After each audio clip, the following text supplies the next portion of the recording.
সম্রাট আকবর নাম শোনেন নাই? কোথাকার প্রেসিডেন্ট? ভারতবর্ষে।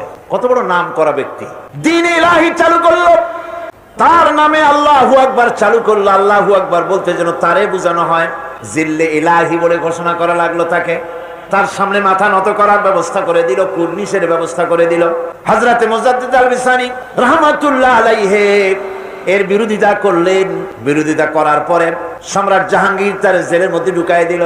তাকে যখন দরবারে দাওয়াত দিয়েছিল, একটা গেট বানালো যাতে করে তার মাথা নিচু করে ঢোকা লাগে। আল্লাহর মাহবুব বান্দা মুজাদ্দিদ আল বিসানি রাহমাতুল্লাহ আলাইহি তিনি মনে করলেন এখানে গেটটা নিচু করা হয়েছে যাতে করে আমি মাথা নিচু করে ঢুকি, আর এটাই সে কুর্নিশ হিসেবে ধরে নেবে। তিনি মাথা নিচু করলেন না, মর্দে মুজাহিদ বাদশার দরবারে নিজের বাম পাখানা আগে ঢুকাইয়া দিলেন। এই অপরাধে তাকে কারারুদ্ধ করা হলো। জেলখানার ভিতরে তিনি আছেন।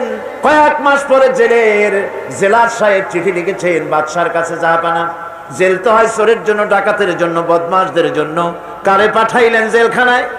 মুজাদ্দিদ আল বিসানি নামক যে ব্যক্তিকে জেলে পাঠিয়েছেন, তিনি আসার পরেই কয় মাসে আমার জেলের মধ্যে চোর আর ডাকাত যা ছিল সব আল্লাহর ওলিতে পরিণত হয়ে গেছে।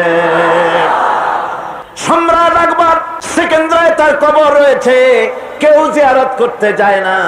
মুজাদ্দিদ আল বিসানি রাহমাতুল্লাহ আলাইহি হযরতে খাজা মুঈনুদ্দিন চিশতি রাহমাতুল্লাহ আলাইহির দরবারে আজও হাজার হাজার মানুষ কবরের কাছে জিয়ারত করতে যায়।